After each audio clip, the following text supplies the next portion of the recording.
All right, everybody, what's up? We got Kurt Wuckert Jr. from Coingeek on with us today. We're, as promised, and this is Gavin Mehl. We're just going to go through some stuff, man. What's up, Kurt? How you doing? Doing all right, man. Had actually a really crazy few weeks, so I'm kind of in recovery mode a little bit. I had COVID, and then I had a sudden family emergency, personal emergency had to deal with, and everything's fine. Everybody's good. Everybody's going the right direction, but goofy times, man. So you're busy saving the world. Pretty much, Pretty yeah. much. Superhero stuff. Gotta patch up a little bit every once in a while. Yeah. So just a couple subjects to cover today that I wanted to ask you about was one, your recent article that you just posted on CoinGeek about the history of, from the history is written by those who've hanged heroes. And then also cover the upcoming trial that you're going to be going to, and then talk a little bit about Gorilla Pool. So Great. can we start with the article? But by all means, yeah, I'd love to. Yeah, so you wrote this article, looks like on November 14th, and it went into detail about the history of, you really started with this long dissertation on US history, which is pretty cool. Yeah. And I mean, clearly you're a history buff, so it's fascinating to see this perspective about George Washington, when a guy like me was taught that he had a, the whole apple on the head thing with George Washington. And that's the only thing that I've ever, been taught, unless I go deeper on the research. So Sure. yeah, I just wanted to ask you about that. And really the key takeaway I put was what's really at stake for Bitcoin. Well, so I mean, awesome question. I'm don't often get asked to recount my articles, so I'm kind of excited about it. This one, it took me a little extra work to write because my week last week was super weird. And I normally write my article. I start on like Wednesday, Thursday, get a good draft I'm happy with on Friday. I sort of simmer on it on over the weekend, and then I tighten it up Monday and send out for publication Tuesday morning. That's like my schedule. And I was screwed last week, so I literally didn't start writing anything until I think it was Sunday night. I was like, you know what, I really got to put some work into this if I want to make my deadline. And I just started free writing. I'm not going to say who, but I had a close confidant was telling me, like, man, the references you throw into your articles are so interesting. Like, I can tell how much you just have like history knocking around in your head that you like to reference. And I said thanks, and kind of wrote it off like it was a compliment from a friend. But I started thinking about it, like, what is at stake here? Like, why do I care about Bitcoin and care about this really unpopular aspect of the Bitcoin civil war? And for me, it was like, the stories that inspired me were the people that stood up against the storm, basically. The people who took the popular narrative and said, no, I'm not doing that. And that's embodied. So the title is actually a quote from Robert the Bruce, who was Braveheart. instrumental, essentially Braveheart. But so in the movie Braveheart, like Mel Gibson's character is kind of an amalgamation of Robert the Bruce in real life and maybe William Wallace in real life. It's actually pretty unclear because it was propaganda at the time too, and it's like 1,000 years old. So all of that is it's kind of muddled who's who in the real truth. We don't actually know. So but that's the opening card in that movie. And when you watch the movie, you realize, like, you know what? It took one guy. Like, Scotland would not have ever been free from England if it wasn't for one guy who just said, you know what? I just have to be the one to risk it here. And hopefully people join me. If they don't join me, it's going to be real easy to just put an end to me. But if they do join me, maybe I can make this momentum go the right direction here. And there's a lot of things like that. That's how the American Revolution was. It really was the American Revolution. When you look back at it, it was John Hancock and like 3 or 4 of his buddies who hung out in Boston, went around to the bars, and they were a big boisterous group. They called themselves this underground movement, the Sons of Liberty, and sort of ginned this up. But it was like, honestly, it was maybe 5 or 6 friends in town who pushed this whole thing, started getting everybody riled up. Hey man, we can get rid of the British. We can kick them out of here. We can be a self-sovereign nation. And they did it. Wouldn't you know it? They did it. But then history gets weird when you get to the constitutional era. Like today, we think of the Constitution as like, oh, it's this document for liberty and rights and blah blah blah. It's and when you read the Constitution, it's very libertarian compared to the way we think of the nation today. But at the time, it was a very controversial document because there was no federal republic.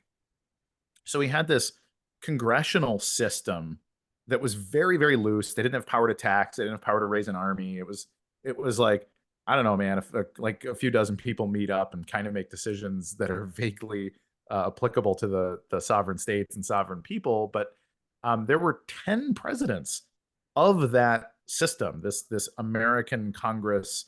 It was like congressional confederacy was the style of government.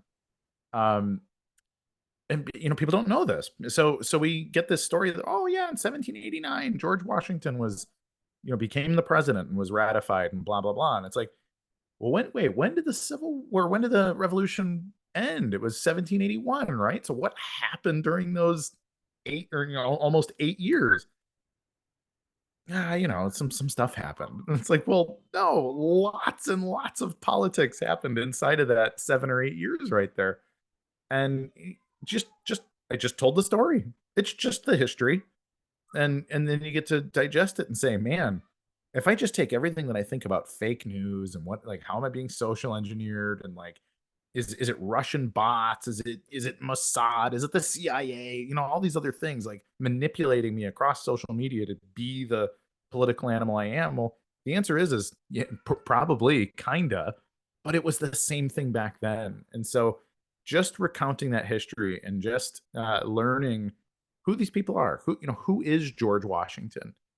Because he's a meme at this point. You don't know what he really looked like and sounded like and behaved like, and what was his gravitas in a room. If you walked into a room of 100 men, is he the kind of guy that everyone kind of stops and turns around and looks at? It's like, we don't know what that's like because we didn't get to experience him in that way. But if you read the history, you can start to sort of piece that together, and you realize he was kind of a bully. He was a big tyrant. He was a military. I mean, he literally was a guy who took a peasant army of militias and kicked out the largest army in the history of the world from their most profitable colony at the time. It's like, that's not a weak man. That is a very strong man, which is commendable. But sorry, guys that are capable of that kind of thing, we don't also say like, oh, well, he must have been really nice and kind.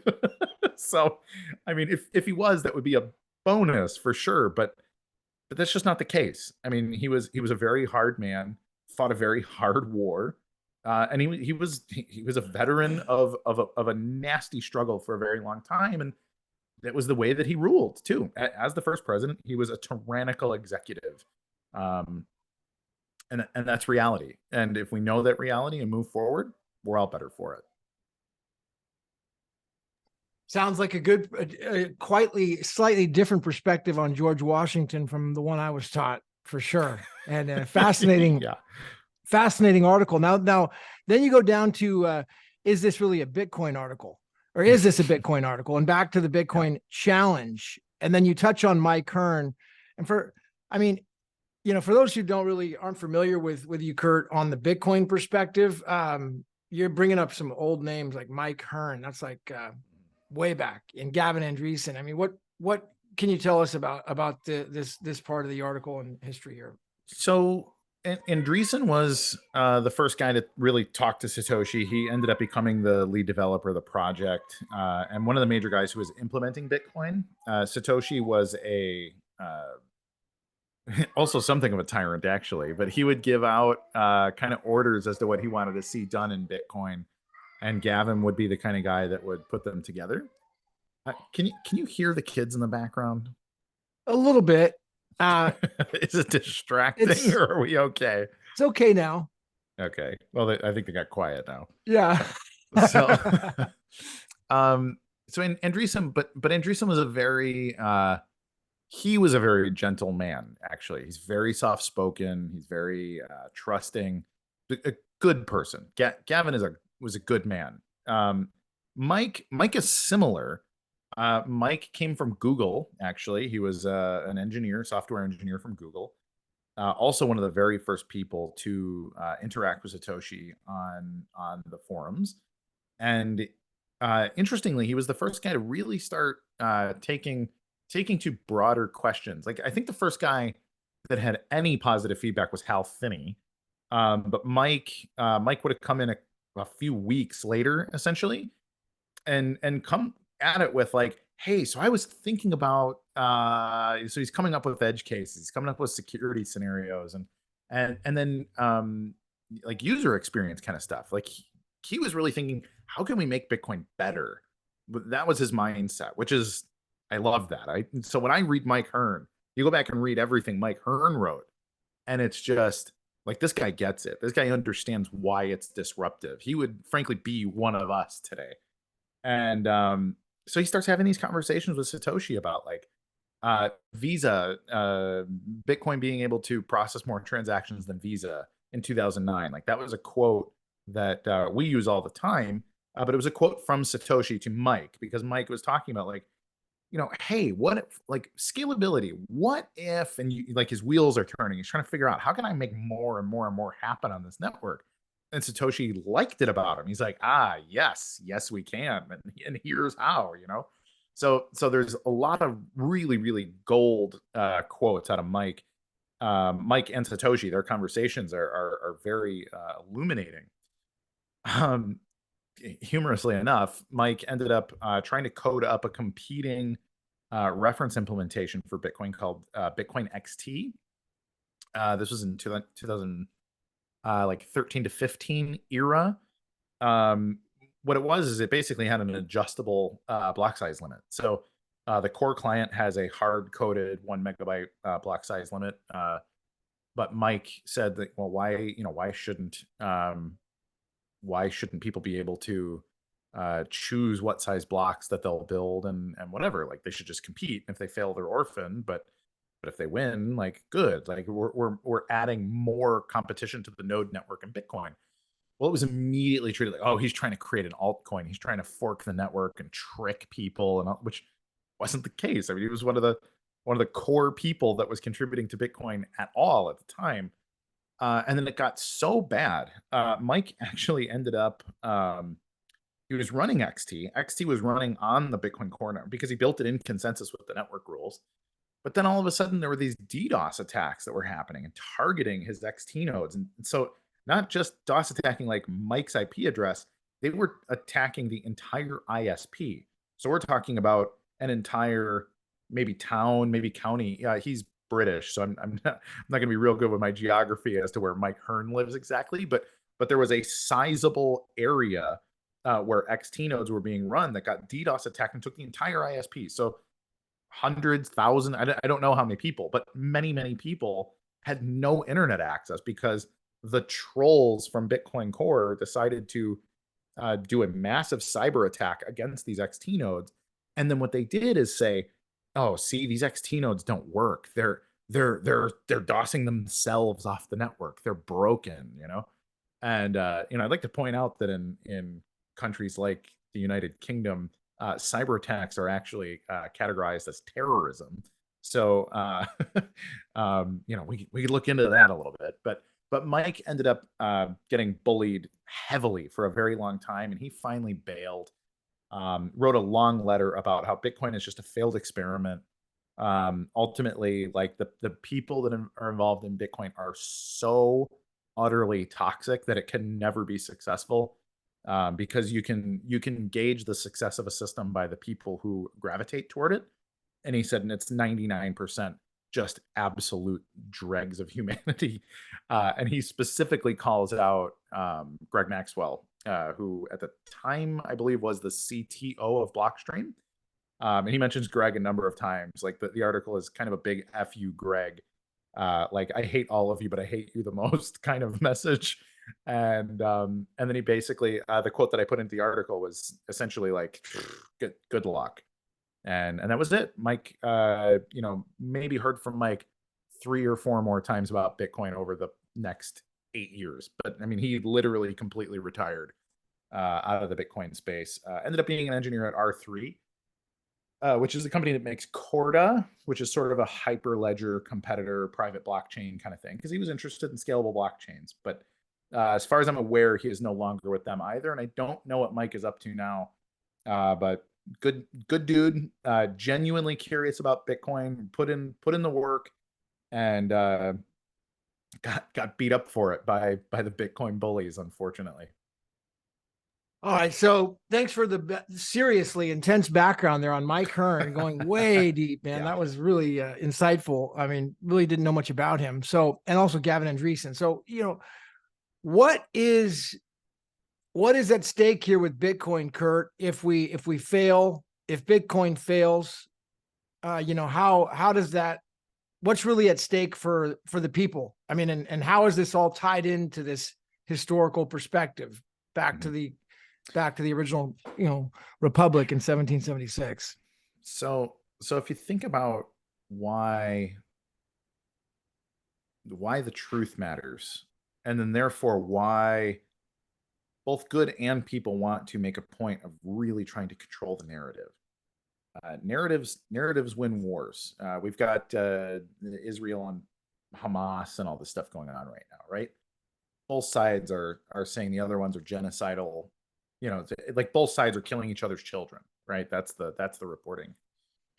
And as a guy sitting here in South Florida, like, man, I don't know. I don't really feel like going there to find out. I don't want to be the guy looking for, like, okay, was this dead infant an Israeli citizen, or was it a Palestinian, or whatever? And like those kind of things, those sort of gut wrenching, like, I don't want to be the one to see that, but like somebody's the bad guy here. Maybe both sides are the bad guy here, and I don't know. It would be really disingenuous of me to frankly pick a side based on what CNN is telling me is going on. But unfortunately, I don't really have a practical option to trust anybody but the balance of Fox News and CNN, and hoping that because they hate each other, maybe they'll report like maybe something in the middle is true. And like I got to go to work in the morning. I got my own kids to raise. I got all this stuff, so it's like I get to hear the very blurb version of like what's going on over there. And I get to have my empathy and sympathy for the victims, for all of the normal people that just don't want to be involved in it over there either, but they're stuck. And then looking at the soldiers on both sides, like a lot of them probably just like, now I got orders. Now I got to do this. Now I got to be away from my family. And like it all sucks. And at the end of the day, whoever wins, they may win because of their really good use of the social narrative. But even if not, even if they just one side crushes the other, but they spin the story in such a way that it's, hey, good guys won. The joke is I've heard this memed a number of times that like, man, if you study the official history, it's amazing. The good guys always win every war. And and that's the world we live in right now. And the problem is if you walk your way in and you bulldoze some group of people, you can just say like, they were a bunch of regressive animals. They were cannibals. They were all just they were terrible. They were terrible people, and they're gone. So we're safe now. Like let's get back to go pull your levers and pay your taxes. It's gonna be fine. And that's just really, really gut wrenching, because you can erase history, and it's that erasing of history that we need to get rid of. We need to stop the ability for tyrants or social engineers or just advertising agencies or whoever to erase the history of who we were and where we came from and what our values actually were. Because even now we have this problem with this weird liberal progressive view on like what is humanity, and like you have people saying, oh, it would have been impossible to be a woman in the 20th century. Like, and I think about these things, it's like, I think about the men that lived in the 20th century, and I really wouldn't have wanted to be like a dive bomber in the Pacific against the Japanese Empire. Like that was probably pretty hard. And like, but if you go to university, they're gonna tell you, no, it was harder to be a woman because you had to live with all the abuses and systemic oppression of this male hierarchy and Western capitalism and all these other things. And it's like, I don't know, like what really? Like was that the case? Is that true? But there wasn't a way to solve for that. Like you read the news, and whoever wrote the news is basically writing the history. 50 years after you write the news, people go back and say, I don't know, the newspapers said it was this, so it's probably this. And everybody else's, little dissenting opinions or variations of things, like those are just gone because you have to gloss over it because you have to move on with your life. What Bitcoin gives us, it's this immutable audit trail of everything that happens. And so, people talk about like fix the money, fix the world. And I agree with that sentiment. That is a truism about Bitcoin, but it's a tiny piece of it. The freedom that we need involves both the money, but it also involves our ownership of our own identities and other properties, like tokens. Like as much as tokens are used frivolously today in the blockchain space, like tokens of ownership of my home or my degrees and certifications. Like, imagine being someone in Africa who is a medical doctor. You're a surgeon, you're a valuable person, but your country's border changes because whatever civil war is happening in your own country, and your history, because it's just stored at some government notary office or something, that just gets taken over and gotten rid of. And because you're the wrong ethnicity or wrong religion, all of a sudden you're not a doctor anymore, and we've burned the evidence that you ever were. Now you're a slave, you're a day laborer on a farm, and like, even if you cross a border, even if you escape, so you end up in a place like Nigeria, for example, that's like one of the nicer countries in Africa, but like a genuinely first world country where you're educated, and you show up and say, hey, I'm a surgeon. And they say, well, do you have a diploma? Do you have any certification? Do you have any proof that you're a surgeon? It's like, well, no, but so you can't even go get reaccredited. I mean, you end up being a cashier at a grocery store or something. And that's the best you can do because your life got deleted by just some jerks that decided you were wrong for some reason. And with Bitcoin, like, we get rid of all of that we get rid of that problem because your degree can be a token on the blockchain. You can reference it forever. You can say, look, I'm a surgeon. I performed 300 brain surgeries to date with a 95% success. Or maybe I'm the best brain surgeon in the world, and I really shouldn't be out here picking vegetables. Like, that's a really, really bad utilization of my skill set. And that's just one example. That's everything. It's every little injustice for, I can't prove the truth, this really valuable truth. And if you could, well, then you can just breathe a sigh of relief and focus on doing the things that are actually valuable. And that's the thing. That's what this sort of crypto economy, the BTC small blocker nonsense, this kind of anti-token, anti-cash, it's just like anti-humanity bent that has made its way through the Bitcoin economy. That's what's at stake here. The real value, the stuff that's being worked on by the BSV economy, with all of our problems, and we have plenty of our own problems, but what we got right is the fact that a global attestation of the existence of everything solves an incredible amount of problems.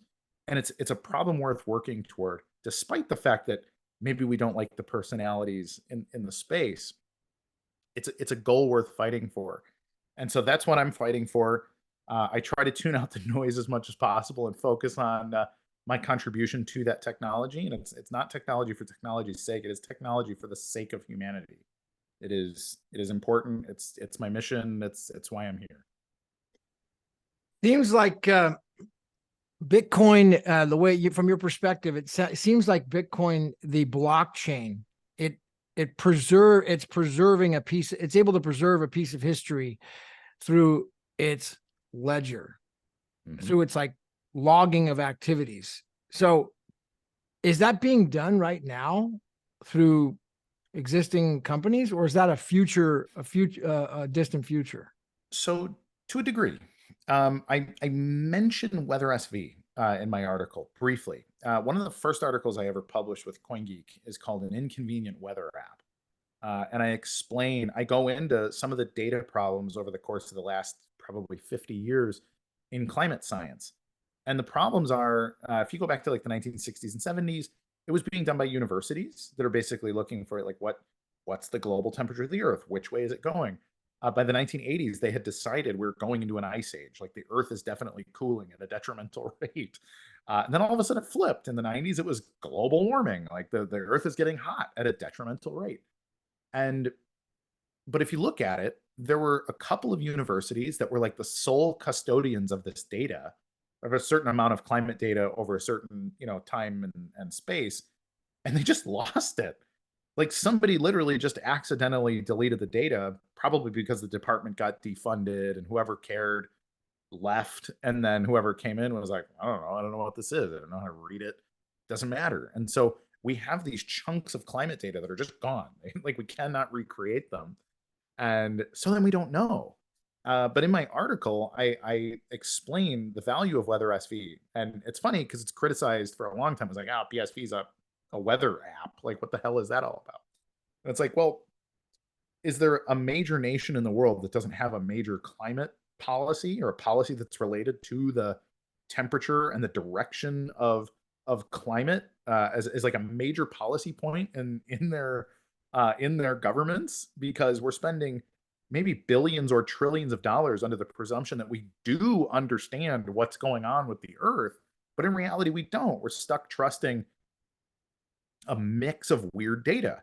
Now, what WeatherSV does is it creates a third party that is just simply storing the raw data of every change of state of every weather oracle on Earth, and it's putting it on chain so that in 50 years you can go back and say, you know what?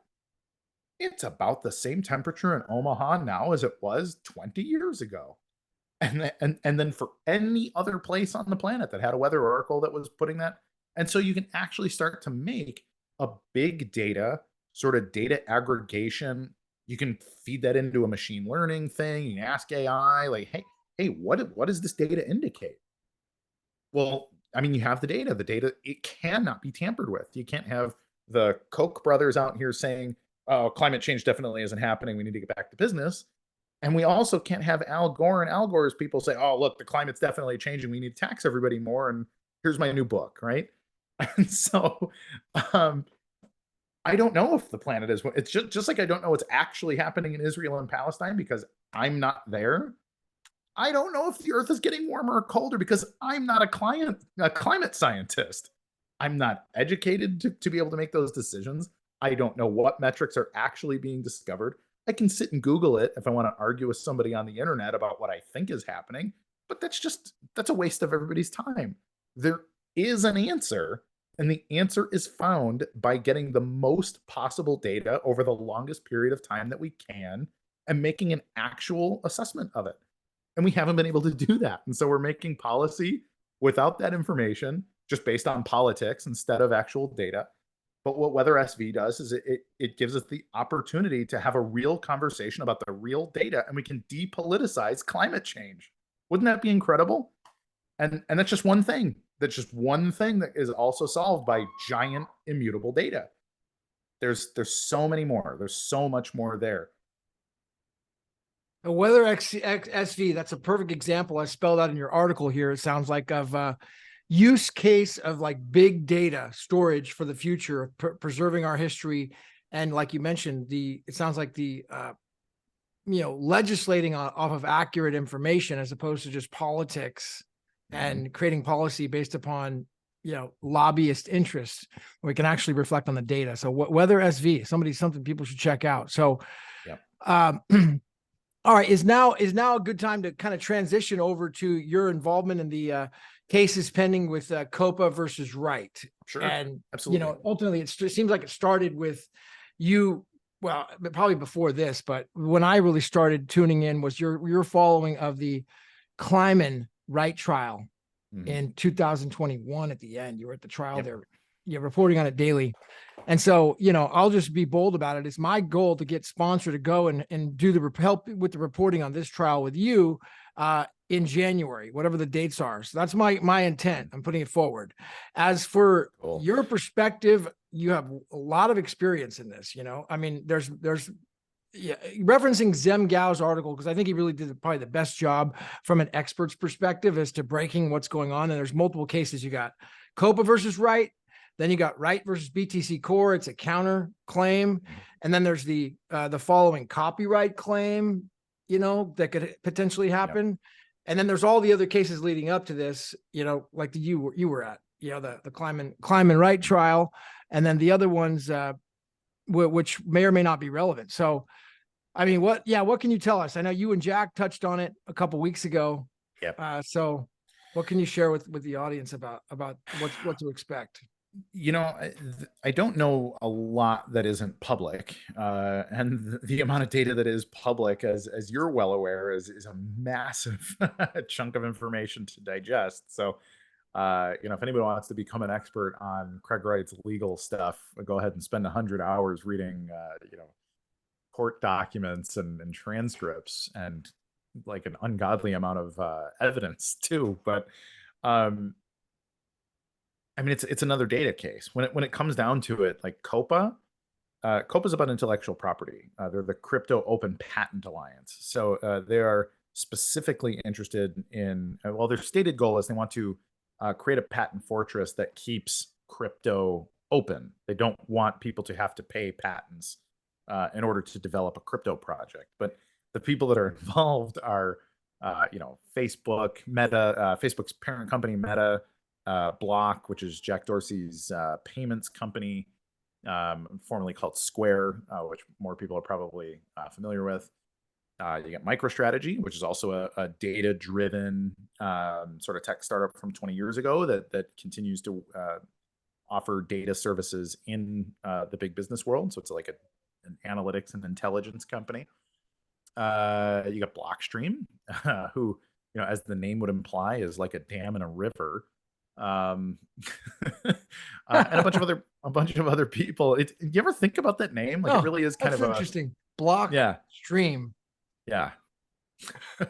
So, so we got all these companies that are in the space of data. I mean, just Jack Dorsey and Mark Zuckerberg, the two heads of Meta and Block. I mean, these guys are two of the most significant controllers of global economic and human data in the history of the world. So should we trust that they want to protect everyone's data and keep it open for the world to be happy?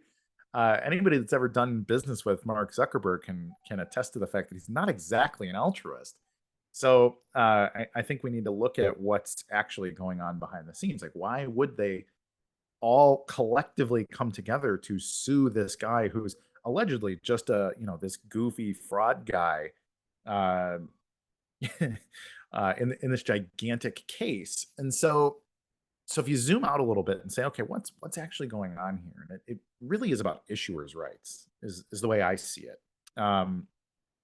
They need to prove that Craig is not Satoshi in order to control it, in much the same way that the United States government needed to sort of prove that, like, well, the Native Americans, they didn't really have property rights as something that they cared about, and this is ours now, and here's all the reasons why. Big smile. And we see this in lots of other places. Another global conflict that's always in my mind is the Armenian conflict. So the Armenians they're a small group of ethnic Armenians, are typically a group of Orthodox Christians, but they're surrounded on all sides by Muslim nations. And typically the Muslim Turks really, really dislike them because they want that land. They see it as theirs, but the Armenians are like, hey man, we've been here a really long time, and sorry, we're different people, and we're not interested in being part of Turkey. And so they have their conflicts. But if you look at the propaganda, it's just like, oh, they're just this invading. Again, they're just an invading group of savages, and we need them gone. And so they're trying to do the exact same thing here with Craig. Like, they look at him and they're like, okay, nobody should take him seriously. He's this fool. Everyone collectively laugh. Oh, he bounced his check. Ha ha ha ha ha ha ha. Look at him. Like he's this alcoholic. Look at this picture where he looks really cross-eyed. I wonder if it's because he's an alcoholic. And and they take these things like this is propaganda. And then meanwhile you look at it and you say, okay, but if he's this fool, as you claim, how much money are you spending on suing him to first get him removed from this sort of mantle as a potential Satoshi candidate, which in the UK, like he's been granted copyright to the Bitcoin white paper, which is one of the columns knocked down on is this guy Satoshi? And frankly, at a certain point, it kind of doesn't matter if he is or not, because if you have large governments of the world recognizing that he was the publisher of that thing, well, then all of a sudden that starts to grant him a creeping amount of rights into that economy. And so they're trying to sort of cut his legs out from under him as quickly as possible because they don't want there to be an issuer, because they want to be the ones to define it for the economy. Because in that, then they can create all the pathways to and from this really disruptive thing. And that's where they make their money. So that there's this beautiful thing that we all want to get to, but they want to control the toll booths in order for us to get there. But that's their business. That's the entire business model. That is Web 2 right there. It's like, hey man, we got this really cool thing. Like swipe your credit card and you can be part of it. That's a brilliant perspective, Kurt. They want to be the toll booths on the way onboarding onto the new Web 1 or whatever you call it, Web 3 Bitcoin blockchain. So, and a good perspective would be Lightning Network, wouldn't it be? Or a good Absolutely. Example? So right. Just go this way and do this first and swipe your credit card, and then we'll get you in there and you'll be able to play. You'll be able to participate. You're one of the cool kids now, man. You're official. You got a Lightning wallet? Oh man, welcome here. Let's pull back the curtain. There's the VIP club. You're one of us now. Yeah, but it seems like the perspective of less than a cent per transaction isn't really profitable for too many people, at least not on their, I don't know, on their side, miners and whatnot. But they're thinking about it wrong. I mean, even like Mark Zuckerberg, how much is my data worth? Like I'm a low level sort of influencer type on social media.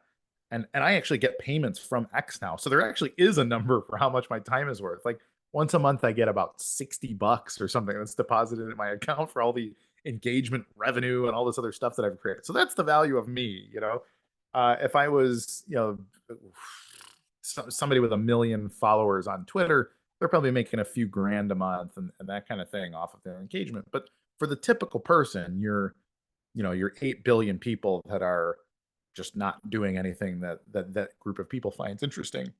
It's basically nothing, but it is something in aggregate. And that's where they're all making their money. Mark Zuckerberg is not selling Kurt's data. He's selling everyone's data in a big tranche. He's bundling it up and saying, how would you like the data of this 100 million people? Because there's all kinds of little things that you can pull out of it and say, hey man, I bet I can predict who the next president's going to be, what the biggest toy in Christmas is going to be. I bet I can tell you within, a 2% window how many damn turkeys we're going to sell this Thanksgiving. And the reason is because there's nothing more valuable than aggregate data. And they control it right now. If BSV wins, they don't control that anymore. That's Mark Zuckerberg's multi-billion-dollar empire. The only way that Facebook makes money, by the way, that's gone. So of course Meta's over there saying, "Wow, that's a scam. That doesn't work. We need to get rid of this guy," because it's literally like if we win, Mark Zuckerberg is the guy trying to get a job at a grocery store potentially. That's okay. So that's really going deep on the perspective here. So no, that with the actual incentive. So let's go back over to the trial, and we've got you mentioned one thing about the check bouncing and whatnot, but then I saw you posted as well that in the UK it's actually the attorneys that write the check, and the money's already in escrow, and looks like it's just a bunch of hearsay stuff about checks bouncing, so it'll probably get resolved. So what what is the if you want to mention talk about that, but just that's pretty much solved, I think. But then going into the first trial, we got COPA versus Wright. They want a declaration for the not being Satoshi, and they got to prove 5 elements, including reliance. That seems to be a really high standard. How they relied on him saying he was Satoshi. Mhm. And so it'll be an interesting, anyways, what could people expect for this if we So yeah, so I mean the things are at stake. They're already doing victory laps. Here's 50 more pieces of fraud. Here's bad document forensics. Here's all these other things. Like Craig's not even going to go to court. Is he gonna bail early? Is he gonna try to settle?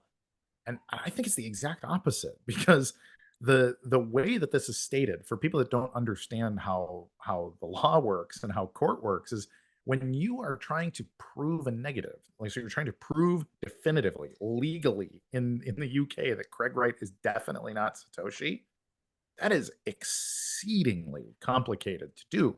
Craig only actually needs just a little bit of evidence that he is, in order to say, like, well, I don't know, kind of looks like he could be. Like, you really have to prove that he absolutely isn't.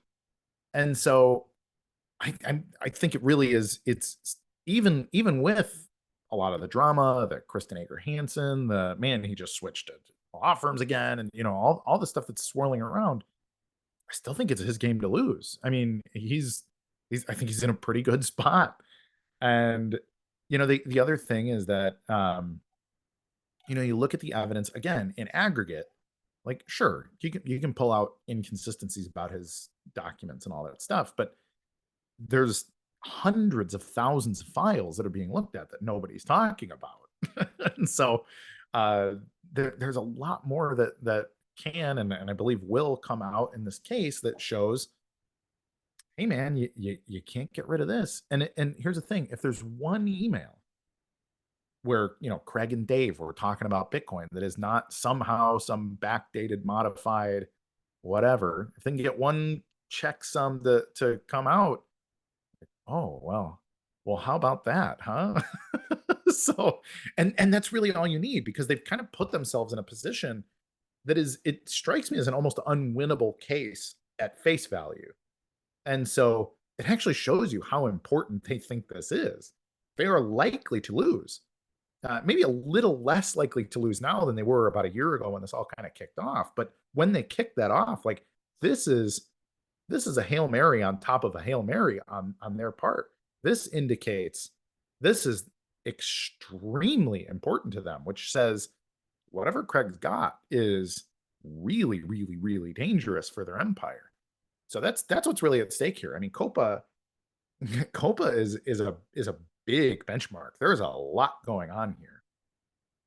So, let's say that it's more likely than not that it's going to be hard for COPA to, like you said, to prove this fraud, and that he isn't, to prove a negative. So immediately thereafter, is it your understanding that it's going to go over to this copyright side of things? And I mean, how does that play in with the already pre-existing copyright claim that he won by default judgment? What is the relation to that, and then the impact of that on the following case? I guess that would be against BTC Core. So there's another couple of cases. What has happened now, and this is why the Hodl-Knot trial that was supposed to happen about 2 months ago, that got postponed. Basically, everyone that is in a suit against Craig has now sort of collectivized and said, okay, we're gonna use this COPA trial as a predicate for everything else, which actually sets Craig back at a little bit more of a disadvantage than he would be otherwise. But curiously, Craig was like, yeah, I'll take that bet, which is interesting. It's either the best poker face or the worst one in that regard.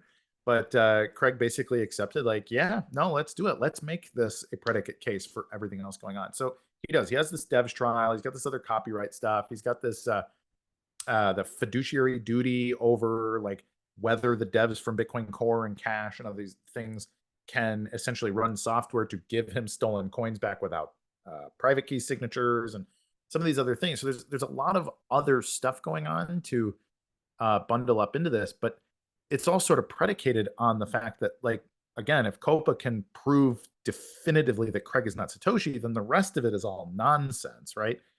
So then it gets, I don't even know, like, does Craig then have to try to settle with each thing, or do they all just kind of get washed, or what? But um, I mean, it's kind of it. So if Craig wins this case, there's just more litigation coming. If Craig loses, then I think that all gets wrapped up pretty quickly. And we've seen as much. We saw the emails from Calvin that leaked via Kristen Egger Hansen.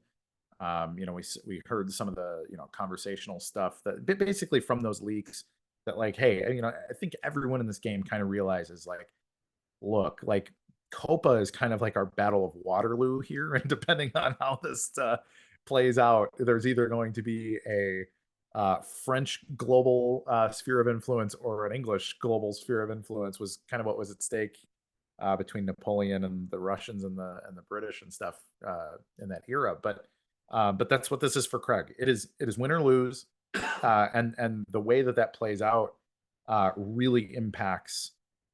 It's a major fork in the road. Like, the world looks very different depending on how COPA plays out. Good perspective. Yeah, it's a very massive, seems like a could be a world-changing decision. So it's all right. Let's go on over. I mean, unless there's anything else on the cases that we could discuss, and we can go on for days about this. Do you have anything else that you want to add to about that before we? Just, I think, like a lot of people, I'm really curious to see what evidence gets submitted. Like, I know there was, the existence of some other evidence based on those sort of 50 documents that got outed, 2 weeks ago or whatever on the COPA side. I think Craig has wanted to submit something like, oh, actually, here, I have the original on this one. So yeah, that document wasn't the right one, but let me redo it. And for me, I like to sort of take myself out as a participant, because I am a participant in BSV, and so I kind of see how this is all a bit intertwined. But if I take it as this sort of pure, like, journalist, historian, observer, for me, I just really want to see the evidence. Like, if we get to see maybe there's 3 sentences that made it into the white paper that were in Craig's dissertation in 2007. Like, there's all those kinds of things that have been theorized, or the, like, here's the Bitcoin.org credit card receipt, or some of these things that have been hinted about for a long time, and ultimately have not really been produced in a way that's been satisfactory. I mean, that's what I'm here for. It's if any of those things comes out, I mean, any one of those things is a slam dunk. It's literally case over if you can get Visa or MasterCard or whatever to be like, yeah, here's a notarized copy. He did indeed buy Bitcoin.org in 2007 or 8. Like, that's it. That's case closed. Everybody loses, Craig wins. That would be something that he really couldn't have been destroyed no matter what, right? I mean, if he truly did buy that, and he tried to destroy a lot of his, being Satoshi, because that's another rumor, is that he tried to destroy his connection to Satoshi. But that would for sure. Yeah, for sure. sure. And then that was always my presumption, but I don't know how long, and I don't know what credit card he would have used, but Visa, MasterCard, whatever. But I don't know how long they keep documents. I mean, 2007 and 8 is a pretty long time ago. So I don't know if they're keeping documents for 15 years, but they may. I mean, maybe they keep them for 50 and it's no big deal, but I don't actually know.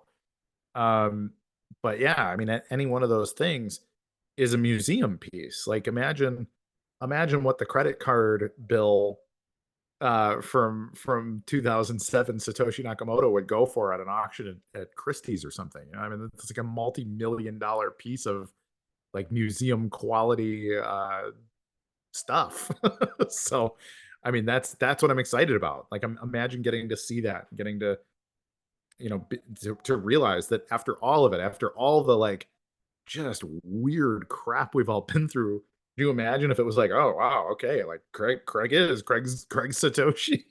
Like, it just would be like, well, yeah, I've been telling you guys, maybe I was the last guy still saying it, but and this could be really fascinating. I just want to add perspective here, is like, if we could, it seems like there's not, Patrick isn't going to be attending with you. Is that the last time? Patrick's moved on. Yeah. Yeah. So it seems like having some sort of supporting person there to kind of recap on this trial. Let's say you witness the Greg brings out the Satoshi MasterCard receipt from 2008. I was like, that's like, You're gonna have somebody to high five with on that one. That one's Oh, for sure. Right. I'm gonna, need somebody to do some filler while I like catch my breath a little bit, yeah. So that could be a potential, discussion and just doing, reviewing what's going on. There could be some really empowering witnesses that could come forward. Oh yeah. I mean, is Maxwell on the list? He's on the defense list for BTC Core. These guys. He's definitely one of the core defendants. Yeah. COPA, I don't really know. I'm not sure what to expect. I've purposely not done a bunch of homework on those kind of specifics about COPA yet. Like I really am trying to come at this as an observer, and very much not an insider. Like I have not, I haven't met Craig's attorneys. I haven't gone and tried to get myself involved and any of that kind of stuff. I want to show up on game day and be a fan and do my job. So that's where I'm putting myself. Yeah, well, that's super fascinating. We're all excited, man, and hopefully I can add some perspective to that. At the trial. So if we transition now on over to this subject of mining and Gorilla Pool, because as I went to the Dubai conference, I went to London conference. I saw the Gorilla Pool stuff there. As an outsider, my first initial thought was, okay, so I invest some money and then I get a return on the mining pool with that. And I thought, okay, that's a cool idea. That was just my outsider's perspective. But now it seems like, somebody actually buys their own mining equipment and does their own mining and then doesn't have to have the machines at their own house or their own office. Gorilla Pool does the servicing of that. So absolutely. It seems like it's like the way that ant miners and all that stuff is priced. It in a bull market, it could make a lot of sense, to get those miners and sell them later potentially. You know what? Miners are themselves a commodity that you want to buy low and sell high. They're also for 2023 people, and I should preface this by saying, please talk to your CPA or your tax advisor. But it's a business asset. So if you buy your stuff under a business, you can not write off. You can depreciate 80% of its value in year one, and the other 20% over 5 years. So if you are going to have a large tax bill for 2023, you might want to get that done early. So they make a lot of sense as a tax strategy vehicle as well, because it's basically just a computer. So it's a piece of business equipment.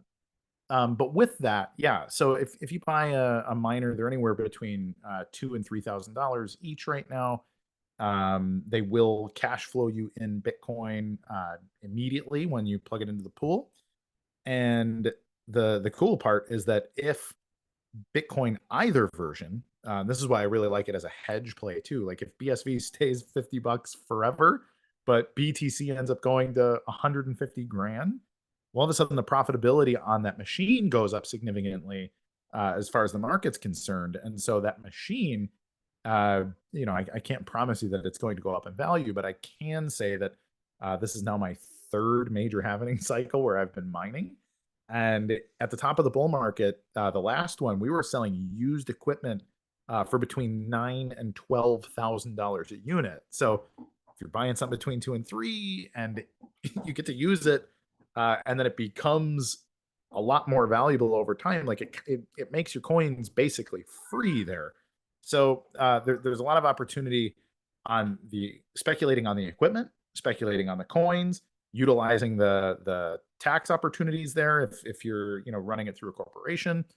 And so it really just makes a lot of sense. Plus, it's the only way to get virgin BSV. Like basically nobody is going to sell you virgin coins, but if you mine them, they're yours. You are the one that have brought those coins into circulation. And coins with no history, I mean, it's like a mint proof instead of buying a circulated coin. So anybody that gets into numismatics, you go to the pawn shop or whatever, you can have $2 silver, and if one was circulated, it's worth $20, and if one is a mint proof, it could be worth $800. And so that there is probably a price spread coming on that eventually. It's not really apparent in today's market, but over time, virgin coins are going to go up in value, or they should go up in value more than your typical circulated ones. Yeah, and just for perspective on this, on Bitcoin, there's potentially only 21, or there's 21 million. What is it? 19 million right now? It's like How many? 19 and a half million have been mined and circulated. Yeah. So there's going to be another 1.5 million or so left, roughly, to mine. Mhm. And how many years is that? Well, that last million and a half is going to take another like 120 years from now. So the way that halvenings work is every block starting next February, it's going to cut in half to 3 1/8 coins per block.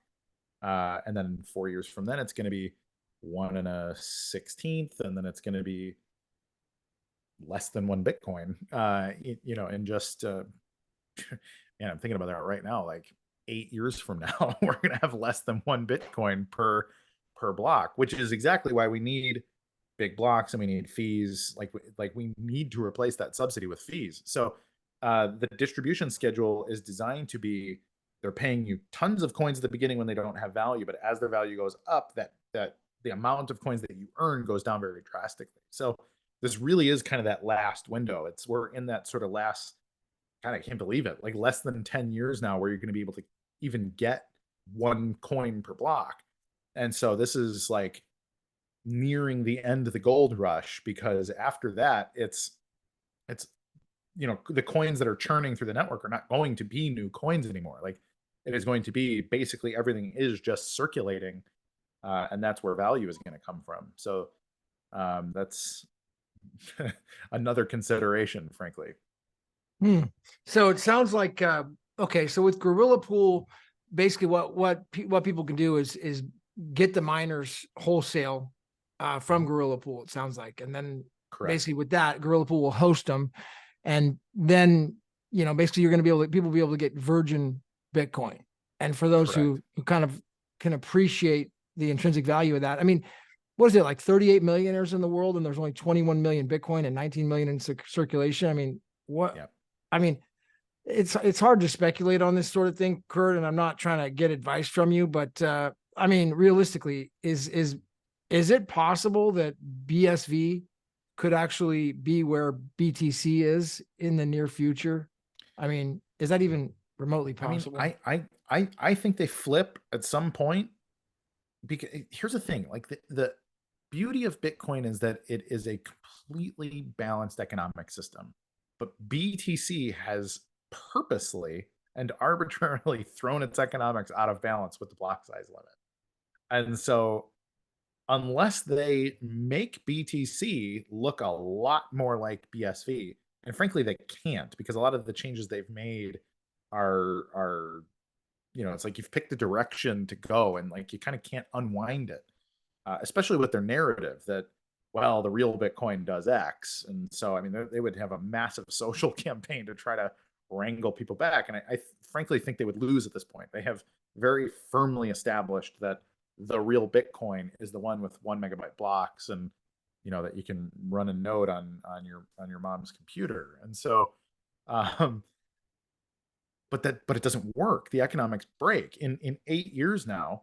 If BTC isn't worth $1 million a coin, and how could it be? I mean, what would it even be at that point? 20 something, no, 200 something trillion dollars in market cap in order for it to be $1 million a coin? Like, that's insane. It doesn't make any sense. And so, especially if you can't do anything with it. But BSV is at least an attempt to take, okay, let's take Bitcoin's economic, like systemic economic qualities, and restore them to something that can still sync back to the Genesis block, and then give that to like, let that compete. Now, it hasn't fared well because of, again, like the narrative politics and all this other stuff, like fake money. Like, we have lived through a very long period of very fake money in the world, fueled exponentially by the fact that Tether is a fake money issued on top of a fake money with, like, of the US dollar. So every problem with the US dollar that allegedly makes Bitcoin valuable in the first place is made exponentially worse with Tether, which is why the price of BTC is what it is at all. As far as I'm concerned, if you take all the fake money out, I think BTC is probably worth about $1,000 a coin, and that's what the actual market probably is. But BSV, if you can actually build the real world with it, and it is a scarce asset, like all of the scarcity conversations that have ever been had about Bitcoin apply equally to BSV as they do to BTC. And so yeah, we're talking about 21 million coins that can completely change like the entire like digital economic posture of everyone on the planet. And right now there's like maybe, I don't know, a few thousand people that even know. And there's only even a few million people that know what any blockchain is at all. And there's 8.5 billion people on Earth. So, like we're basically all upside here. If any of our ideas are even a little bit accurate, like we can screw this up for the next 20 years. And I still think we win. Okay, okay. So that's really fascinating perspective on the potential upside for BTC, BSV, and then the value of BTC potentially.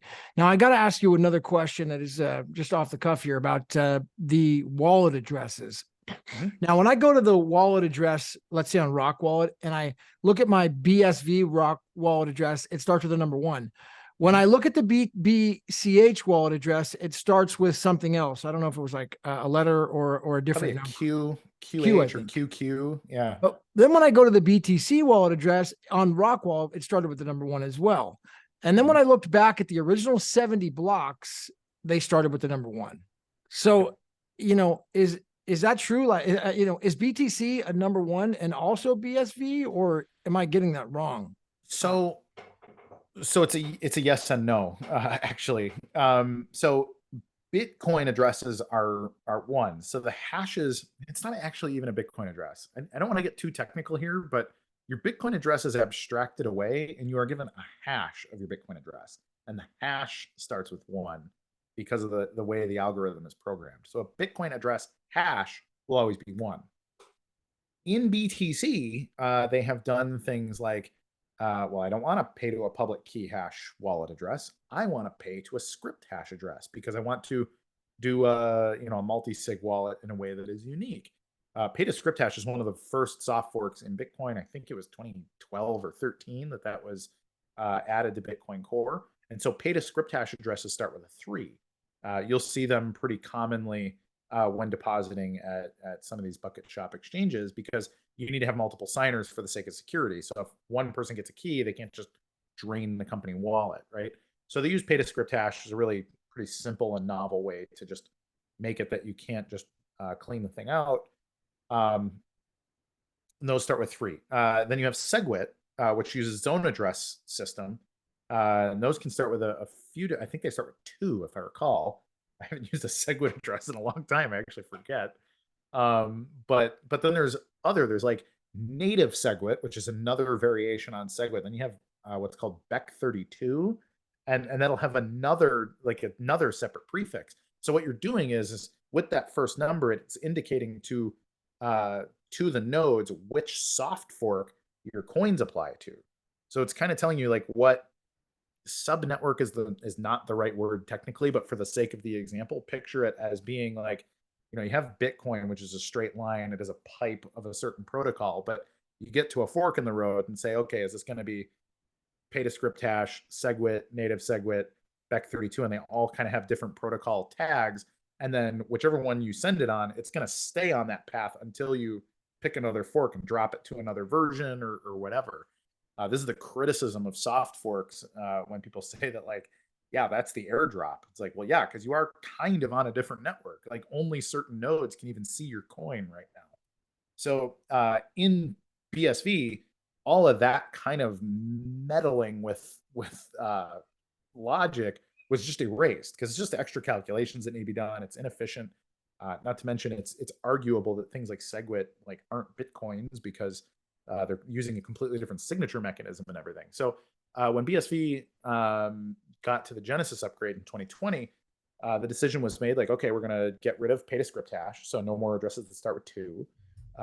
We never had SegWit, but we deprecated a couple other things, including the BCH version, which uses that sort of QQ logic, which the they call those cache addresses, and they created to differentiate between BCH and BTC, just so people could be aware of what was being done. It's like, well, we also don't need that. So we just kind of got rid, like we re-simplified it all back to how the hell was Bitcoin implemented, which again is the principle of like, that's why it's called Satoshi vision, is we're trying to say, like, let's get rid of everybody else's novel ideas that aren't really Bitcoin ideas, and let's just restore Satoshi's vision, and let's let it grow from there. Let's see what it can do.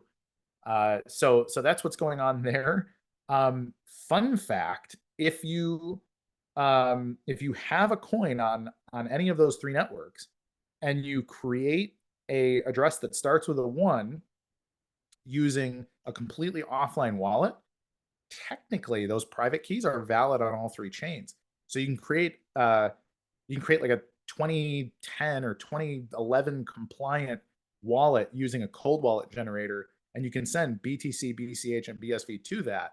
And when you restore it, you can restore it on any of the three networks. So it can be like a tip jar that is valid on all three chains because they're all Bitcoin, right? So It seems like that's what, well, I mean, Rock Wallet seemed to be doing that. That's what confused me. Rock Wallet had a #1 for BTC. So they must be. So they're probably just not bothering to use the soft fork stuff because it requires way more technical. Like Bitcoin was a lot easier 10 years ago. And if you're trying to maintain a bunch of stuff, the only real reason to use things like SegWit or whatever is for a lot of it's political, frankly. Like claim SegWit is cheaper, that it will save you on fees because of the way that it aggregates, not aggregate, it doesn't actually aggregate, but the way that it removes signature data and just uses witness data, it's like more efficient. But a lot of that, I mean, it's you're splitting hairs, frankly. So for the amount of engineering that would go into it, it's like just run an old Bitcoin style, like run a BTC node the way you would have run a Bitcoin node 10 years ago, and it's just a lot simpler.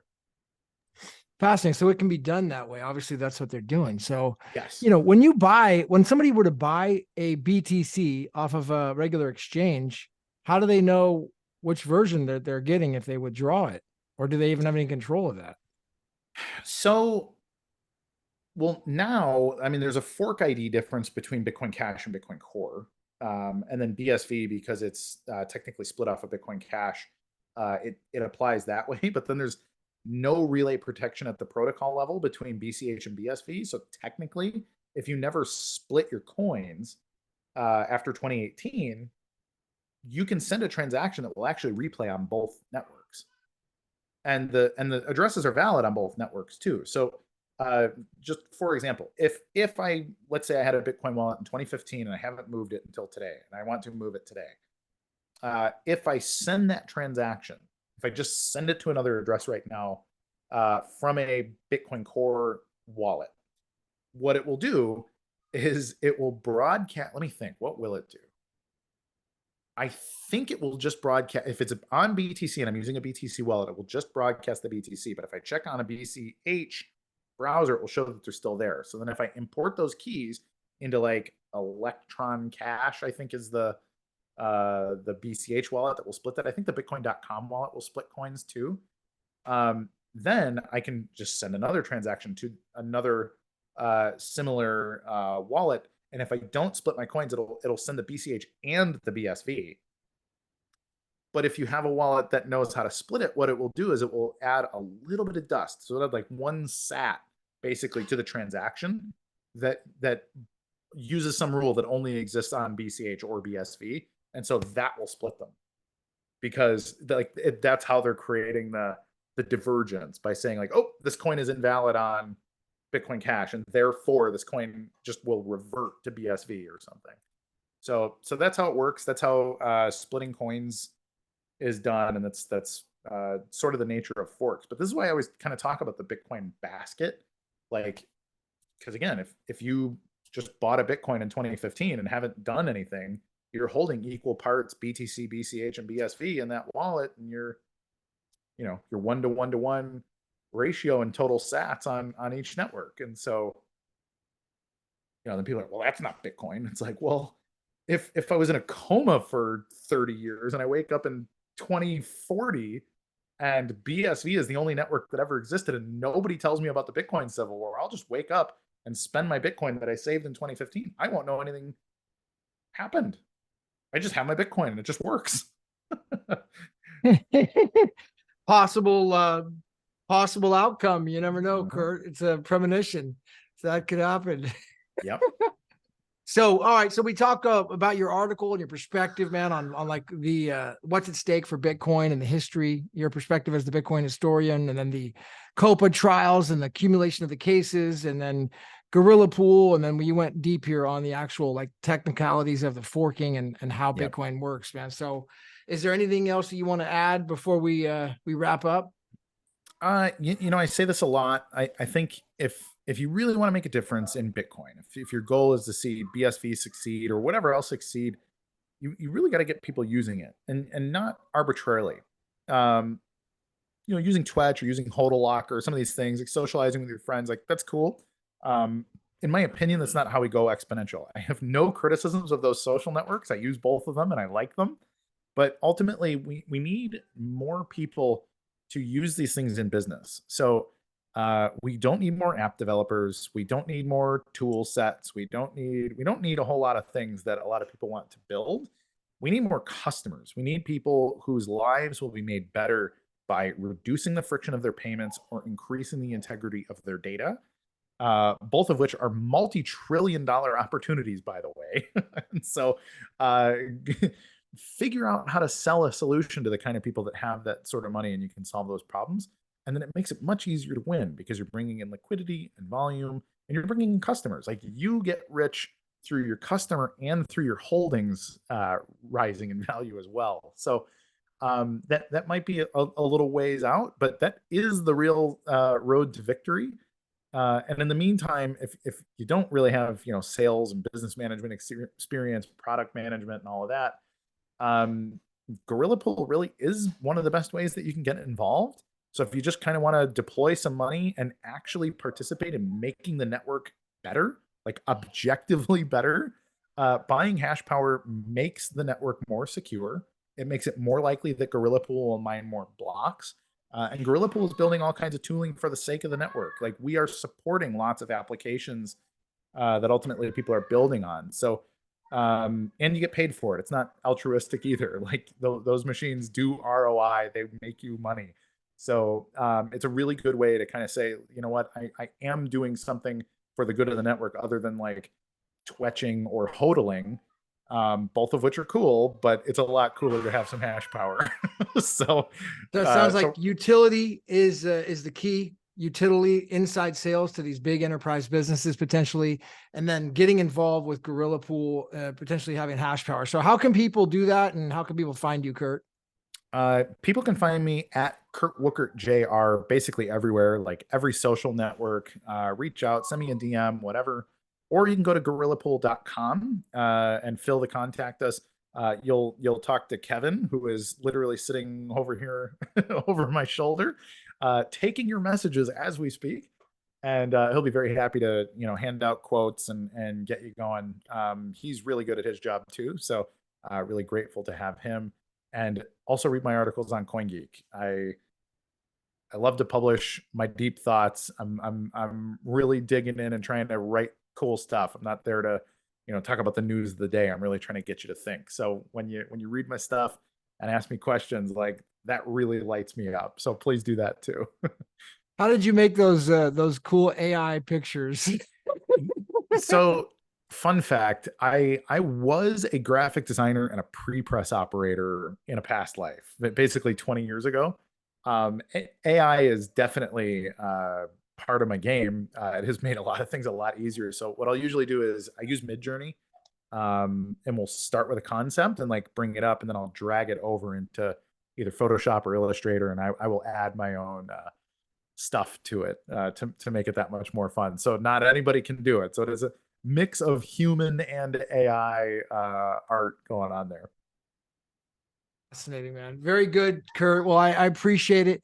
Let's stay in touch, and maybe you and I can touch base again real soon. But you definitely hope that we can be in person there in January. You know, at the trial, man. That would be a real a blast for everybody. I, So I would love that. I feel like I'm going to get a little lonely hanging out in London. So a guy that doesn't sound British is going to feel like home. nice. All right. Well, sounds good, Kurt. Thank you, my man. I really appreciate it. Look forward to doing this again sometime.